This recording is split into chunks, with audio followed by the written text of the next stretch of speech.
నిబంధన ప్రజలైన ఇశ్రాయేలు ప్రవచించాడు. స్తోత్రం. హల్లెలూయా. ఎవరి కోసం వచ్చాడు?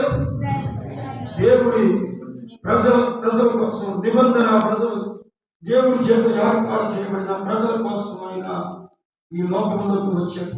అయితే దేవుడు చెప్తున్నాడు ఏమంటే, మిమ్మల్ని వాళ్ళందరికీ ఇశ్రాయేలు ప్రజలకి బుద్ధి రావడానికి దేవుడు ఎబేసీయులతో మాట్లాడుతున్నాడు. ఏమని తెలుసా?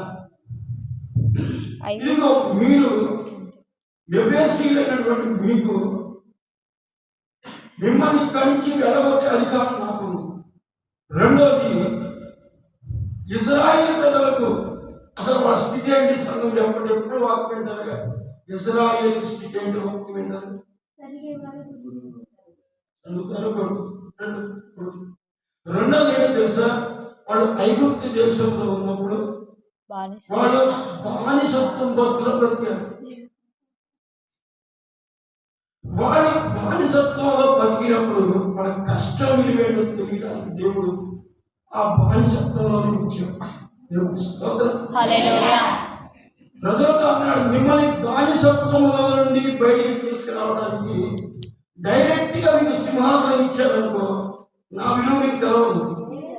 అందుకే నేను మీకు ఐగుప్తు దేశంలో మీరు కొన్ని రోజులు బానిసత్వం బతికితే కష్టం విలువేంటో, మనిషి విలువేంటో, రూపాయి విలువేంటో, ఆత్మీయుల విలువేంటో, ప్రార్థనాపరుల విలువేంటో, లోకస్తుల విలువేంటో నీకు అర్థమైంది. దేవుడు మనకు కొన్ని కష్టాలు ఎందుకు పెడతాడు తెలుసా? మన ప్రార్థన, ఆత్మీయ జీవితాన్ని సరిచేయడం. కొంతమంది అంటారు, నేను యుద్ధంలో ప్రార్థన చేస్తాను, నాకు సేవకులు ప్రార్థన అవసరం లేదు, నాకు ప్రార్థన బాగొచ్చని మిగుతూ ఉండేవాడు. కొన్ని సందర్భాలు దేవుడు ఎబేసీయులతో జరుగుతుంది. అలాంటి వాడు మరలా దేవుడి పాదాల దగ్గరకు వచ్చి ఏడ్చిన కూడా ఉంది.